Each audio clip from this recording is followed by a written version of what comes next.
बंगाल से घुसपैठियों का सफाया करेंगे, इसी संकल्प के साथ बीजेपी ने बंगाल में अपनी सरकार बनवाई। शपथ लेते ही संकल्प को रफ्तार देने का काम शुरू हुआ। 10 दिन में शुभेंदु सरकार का घुसपैठियों को बंगाल से विदा करने का ऑपरेशन ऑन कर दिया गया। घुसपैठिए बंगाल में आखिरी क्षण गिन रहे हैं, अपना बोरिया बिस्तर बांध रहे हैं।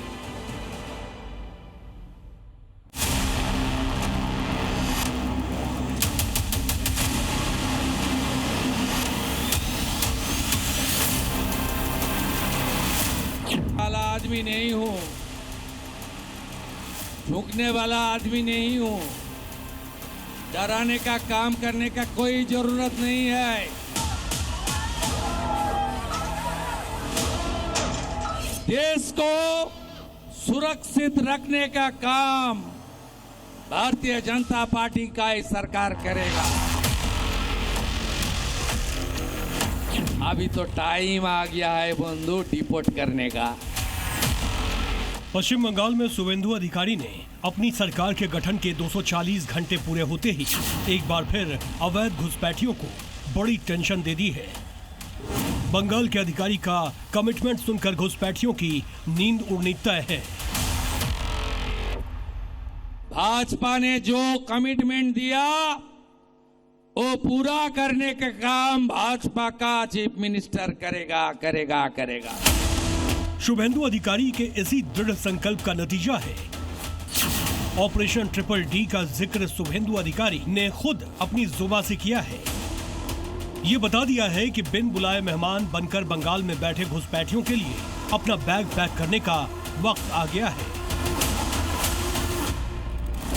क्योंकि ऑपरेशन ट्रिपल डी के 3 में 2 स्टेज सफलतापूर्वक पूरे हो चुके हैं। अब बारी है सबसे मेन और आखिरी स्टेज की। ऑपरेशन ट्रिपल डी में पहला स्टेज था डिटेक्ट, मतलब घुसपैठियों को पहचानना। तो शुभेंदु ने ऐलान किया कि घुसपैठियों को चिन्हित कर लिया गया है, यानी ये स्टेज पूरा हो चुका है। दूसरा स्टेज था डिलीट करने का। ये भी वोटर लिस्ट, राशन कार्ड और आयुष्मान कार्ड से घुसपैठियों के नाम हटाने के बाद कंप्लीट हो चुका है। अब बचा है आखिरी और सबसे महत्वपूर्ण स्टेज, जो है डिपोर्ट करने का। इसे जल्द ही पूरा कर लिया जाएगा। पहले तो वोटर लिस्ट में डिटेक्ट हो गया, उसका बाद वोटर लिस्ट में डिलीट हो गया।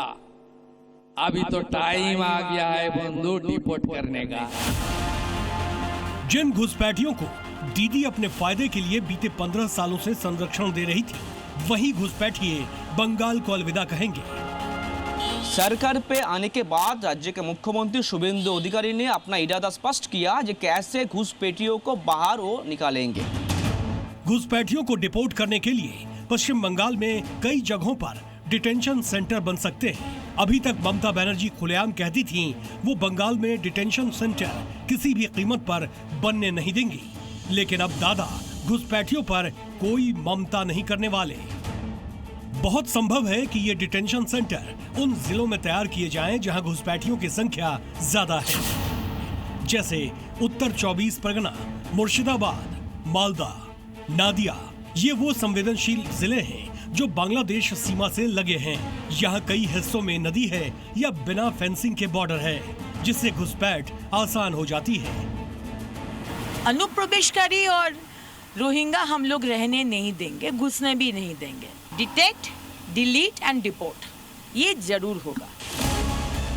शुभेंदु सरकार शपथ लेने के बाद से ही घुसपैठियों के खिलाफ एक्शन मोड में है। पहले बांग्लादेश बॉर्डर पर फेंसिंग के लिए तुरंत एक्शन लिया, फिर संदिग्ध बांग्लादेशी रोहिंग्या घुसपैठियों की लिस्ट तैयार कराई गई है। इसके बाद भूमि अधिग्रहण और सुरक्षा उपाय तेज किए गए हैं। चिकन नेक जैसे घुसपैठ के हॉट स्पॉट पर सुरक्षा बढ़ाई गई है। इन सब कार्रवाई के बाद सीएम शुभेंदु ने साफ कर दिया है कि अब घुसपैठियों को देश से बाहर भेजने का वक्त आ गया है। इस पर बंगाल के भाईजान क्या बोल रहे हैं, ये सुनिए। जिनके पास भारतीय नागरिक का कोई प्रमाण पत्र नहीं है, उनको यहाँ रहने का भी अधिकार नहीं है। जो गलत तरीके से आया है तो उसको तो भाई हटाना ही पड़ेगा। जो बांग्लादेश से आया है तो उसको यहाँ से जाने के लिए ठीक है। शुभेंदु के 50 सेकंड के ऐलान ने घुसपैठियों के पूरे नेटवर्क को हिलाकर रख दिया है।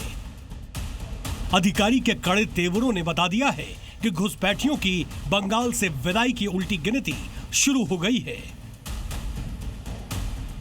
जी मीडिया, कोलकाता।